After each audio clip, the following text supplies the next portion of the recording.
Hello, everyone. I'm Weicheng Wang. I'm glad to introduce our work, Interactive Search for One of the Top K. I will show our work by 5 sections. First, introduction. Suppose that user Alice wants to buy a used car. Here is a used car dataset. Each used car is described by 2 attributes. Here we assume that if the value is larger, it is more preferred by a user. One example is the horsepower of the used car. Now, the problem is, which used car should Alice buy? There are some popular queries for this problem. For example, the top K queries and the skyline query. In this talk, we will focus on the top K query. Assume that Alice has a utility function in her mind. The utility function represents Alice's preference. Suppose the utility function is 0.4 multiply x1 plus 0.6 multiply x2. Based on this utility function, the utility of each used car can be obtained. Based on these utilities, we can find Alice's top K used cars. That is, the K used cars with the largest utilities. For example, suppose K is equal to 2. Then used car P1 and P3, which have the largest utility, are the top K used cars. However, in practice, we do not know the user's utility function, and thus it's hard to recommend to Alice her top K used cars. Motivated by this, we try to utilize user interaction. We interact with the user for rounds. At each round, we present 2 tuples, 2 used cars to Alice, and asked her, which one do you prefer? Based on Alice's feedback, we can understand her utility function better. With more rounds, with more questions asked, we could know Alice's utility function more. Then, based on the learned utility function, we are able to recommend used cars to Alice. Thus, our problem is interactive search for one of the top K. Given a point set, we are to ask Alice a number of questions and return a used car, which is one of her top K used cars. Note that we return one of her top K instead of all records in her top K. This is because in practice, it is enough to have one of her top K. This was supported in our user study.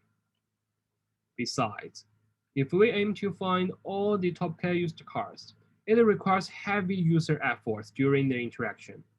For example, Alice may need to answer many questions. In our user study, we need to ask 20 questions if we want to obtain all top 20 cars. But we just need to ask 5 questions if we want to obtain one of the top 20 cars. Thus, returning one of the top K could reduce user effort during the interaction. There are many related works. The first one is active ranking. It learns the ranking of tuples by interacting with the user.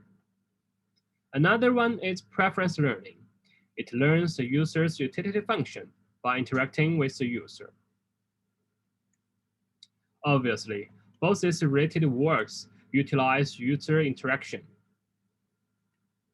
As for the differences, active ranking needs to learn the order of all pair of tuples, that is, the ranking on all tuples.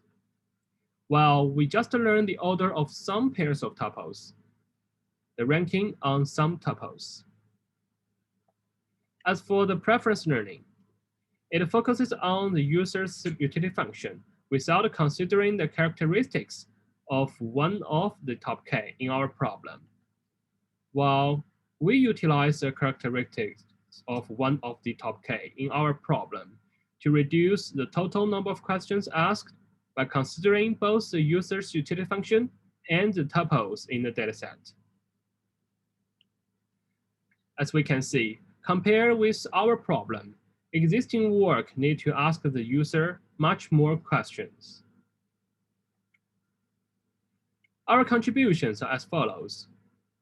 First, we show the lower bound on the number of questions asked.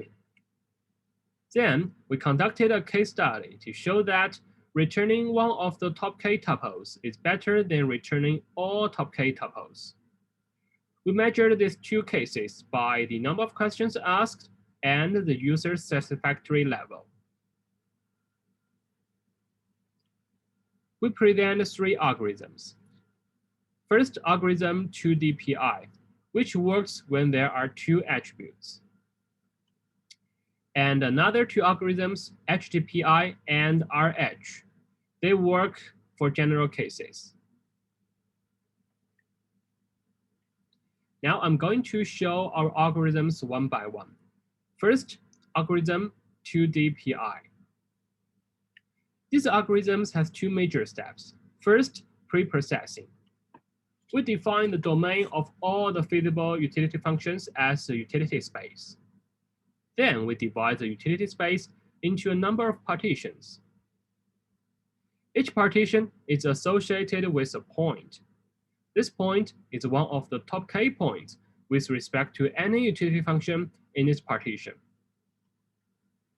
Then the second step is interaction. We ask a user a number of questions, each showing a pair of points to locate a partition containing the user's utility function, where the associated point of the remaining partition is the output. Now let's see these two steps in detail. The utility of a used car can be represented in this way. Without loss of generality, let us assume U1 plus U2 is equal to 1. Then we can represent the utility of each used car by only U1.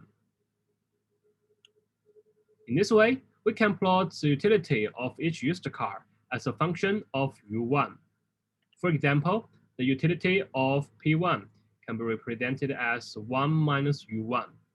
Then we can draw a line segment in this figure to show the utility of P1. Similarly, we could draw a line segment for each other used cars.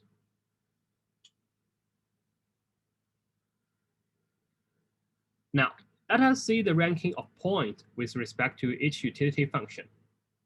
Suppose the utility function is 0.4 multiply x1 plus 0.6 multiply x2. Then we can directly calculate the utility of each used car. Based on these utilities, we can directly rank all these used cars. First, used car P3, which has the largest utility. Then P1, P2, P4, and finally, used car P5, which has the smallest utility. Now, let's see how to derive the ranking from this figure. We first build a vertical line across point 0.4, 0. This vertical line intersects with the line segment of each used car. Let's check the order of intersections from top to bottom. This vertical line first intersects with the line segment of P3. Then it intersects with the line segment of P1. Next, P2, P4, and finally, it intersects with the line segment of P5. As we can see, the order of intersections from top to bottom is the same as the ranking of the used cars. In this way, it is easy to see the ranking of points with respect to each utility function in the figure. Suppose we have a utility function now. Then we just need to build a vertical line across point U1, 0. Then we just need to check the intersections from top to bottom, and we can obtain the ranking of the used cars. For example, consider this right range. For any utility function where U1 is in this red range, the vertical line will first intersect with the line segment of P1. Thus, we can conclude that P1 has the largest utility. Now, Based on these properties, we can start our pre-processing. We call the possible range of U1 the utility space. Given parameter k, we divide the utility space into several partitions, such that each partition is associated with a point which is among the top k points with respect to any utility function in the partition. For example, suppose k is equal to 2. Then we can divide the utility space into two partitions, this red one and green one. As we can see, P3 is one of the top 2 points with respect to any utility function in this red partition. And P5 is one of the top 2 points with respect to any utility function in this second partition. Now we go to the intersection step. We have divided the utility space into several partitions. Each partition is associated with a point which is among the top k points with respect to any utility function in the partition. Now, we interact with Alice to locate her utility function in a single partition. Let's see in this figure. We can see P3 has a larger utility than P5 with respect to any utility function in the first partition. And P5 has a larger utility than P3 with respect to any utility function in the second partition. Thus, we can ask Alice a question. We just present tuples or say used cars P3 and P5 to her and ask Alice, which one do you prefer? If P3 is better, then we conclude that Alice's utility function must be in the first partition. If P5 is better, Alice's utility function must be in the second partition. Now we locate her utility function in a single partition. We just need to return the associated point of the partition. For example, suppose her utility function is in the first partition, we just need to return P3. If her utility function is in the second partition, we just need to return P5. Our algorithm, 2DPI, is asymptotically optimal in terms of the total number of questions asked. The second algorithm is HDPI. This algorithm is similar to algorithm 2DPI. It also has two steps. First, pre-processing. We divide the utility space into a number of partitions. Each partition is associated with a point. This point is one of the top k points with respect to any utility function in this partition. Then we interact with a user. We ask a user a number of questions, each showing a pair of points until there is only one partition left. Then the associated point of the remaining partition is returned. Now let's see these two steps in detail. Consider three attributes. The utility function can be represented in this way. For simplicity, we will represent each utility function by a utility vector, U1, U2, U3. Without loss of generality, let us assume U1 plus U2 plus U3 is equal to 1. We call the possible range of the utility vector the utility space. As we can see in this figure, we can draw the utility space. This pink range, this pink triangle, is the utility space. Given the parameter k, we can divide the utility space into several partitions, such that each partition is associated with a point, which is among the top k points with respect to any utility function in the partition. For example, for this utility space, we can divide it into 5 partitions. And for example, this yellow partition, Q1 is one of the top k points with respect to any utility function in this partition.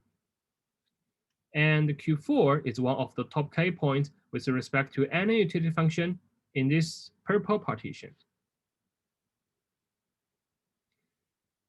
Next, we go to the intersection step. We have divided the utility space into several partitions. Now, we are going to interact with Alice to delete the partitions which cannot contain her utility function. Suppose we have two tuples, two used cars, P2 and P3. Then we can build a hyperplane consisting of P2 and P3. In this figure, this red line is a hyperplane. This hyperplane divides the utility space into two halves. Each half contains some partitions. Now we ask Alice, which one do you prefer? Based on Alice's answer, her utility function can be located in one half. For example, in this bottom half. Then the partitions in the other half can be deleted. In this way, we interact with the user until there is only one partition left. Then we return the associated point of the remaining partition. The last algorithm is RH. For this algorithm, it does not have any pre-processing phase. For the interaction step, we keep a region representing all feasible utility functions in the utility space. Then we keep asking a number of questions, each involving a pair of points. Let's us show in a flowchart.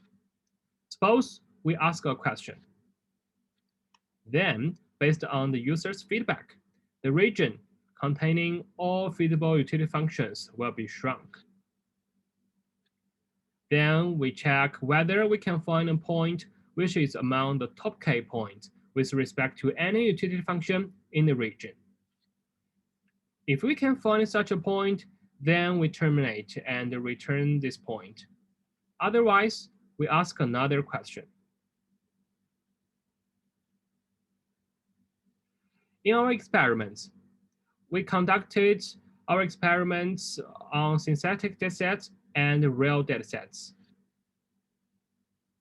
We compared our algorithms with existing algorithms, active ranking, utility approx, preference learning, UH random, and UH simplex. We measured these algorithms by the number of questions asked, that is, the number of interacting rounds. As we can see in the experimental results, our algorithms ask the least number of questions. In conclusion, we studied a problem interactive search for one of the top K. We proposed algorithms 2DPI, which works when there are two attributes, and algorithm HDPI and RH. Finally, we conducted experiments to show that our algorithms are better than the best-known existing algorithms. Thank you very much.